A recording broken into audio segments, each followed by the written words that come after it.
Hi అండి. Welcome to our channel. ఈ వీడియోలో నేను అందరికీ ఉపయోగపడే ఒక టిప్‌ని మీతో షేర్ చేసుకోవాలనుకుంటున్నానండి.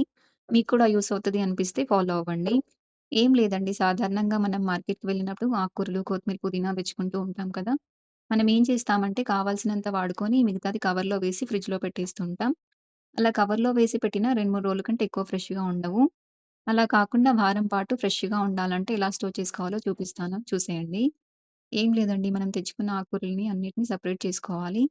ఇలా కొత్తిమీర, పుదీనా, కొత్తిమీర అనే కాదండి, ఆకుకూరలన్నిటిని ఇలాగ స్టోర్ చేసుకోవచ్చు. ఇలా ఎయిర్ టైట్ కంటైనర్ బాక్సెస్ తీసుకోవాలండి. తీసుకొని మనం తెచ్చుకున్న కొత్తిమీర, పుదీనా, కరివేపాకుని తుంచి ఈ బాక్స్‌లో పెట్టి మూత పెట్టి స్టోర్ చేసుకోవాలి. ఇలా పెట్టుకోవడం వల్ల ఏంటంటే వారం పాటు ఫ్రెష్‌గా ఉండడమే కాకుండా మనకి టైం కూడా సేవ్ అవుతదండి. ఎందుకంటే మార్నింగ్ ఆఫీస్‌లో, స్కూల్‌లో హడావిడిలో ఉంటాం కదా! సెపరేట్‌గా మనం వండుకునేటప్పుడు తీసుకొని, తుంచి, కడిగి పెట్టుకోవాలంటే టైం పడతది కదండీ! అలా గాకుండా ఇలా కట్ చేసుకొని పెట్టుకుంటే వెంటనే తీసుకొని వేసుకొని మళ్ళీ ఫ్రిడ్జ్‌లో పెట్టేసుకోవచ్చు. కరివేపాకు కూడా ఇలా కొమ్మలతోనే కడిగేసి తుంచి పెట్టుకోవచ్చండి. మళ్ళీ కడగాల్సిన అవసరం ఉండదు. వెంటనే తీసుకొని తాలింపులో వేసేసుకోవచ్చు. పని ఈజీగా అయిపోతుంది. కొత్తిమీర, పుదీనా, కరివేపాకులే అని కాదండి, ఏ ఆకుకూరైనా సరే మనం తెచ్చుకోగానే తుంచి పెట్టేసుకుంటే ఆకుకూరలంటే 3, 4 రోజులు కంటే ఫ్రెష్‌గా ఉండవండి. అవి గూడా ఫ్రెష్‌గా ఉండాలంటే ఇలా స్టోర్ చేసుకొని పెట్టుకోవచ్చు.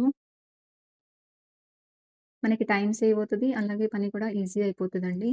మనం ప్లాస్టిక్ వాడొద్దు అనుకుంటూనే మనకే తెలియకుండా వాడేస్తూ ఉంటాం. ఇలా కంటైనర్స్ పెట్టుకోవడం అలవాటు చేసుకుంటే ప్లాస్టిక్ వాడకం కూడా తగ్గుతుంది అనేది నా ఆలోచన. మీకు ఈ టిప్ నచ్చినట్లయితే ఫాలో అవ్వండి. అలాగే మీకు తెలిసిన వారికి షేర్ చేయండి. ఇలా పెట్టుకుంటే వారం పాటు ఫ్రెష్‌గా ఉండడమే కాకుండా మనకి టైం కూడా సేవ్ అవుతదండి. ఎలాగో సండే ఇంట్లోనే ఉంటాం కదండీ! ఇలాంటి చిన్న చిన్న పనులు చేసేసుకోవచ్చు. మీకు నచ్చినట్లయితే ఫాలో అవ్వండి. మరిన్ని వీడియోస్ కోసం మా ఛానెల్‌ని సబ్స్క్రైబ్ చేయండి.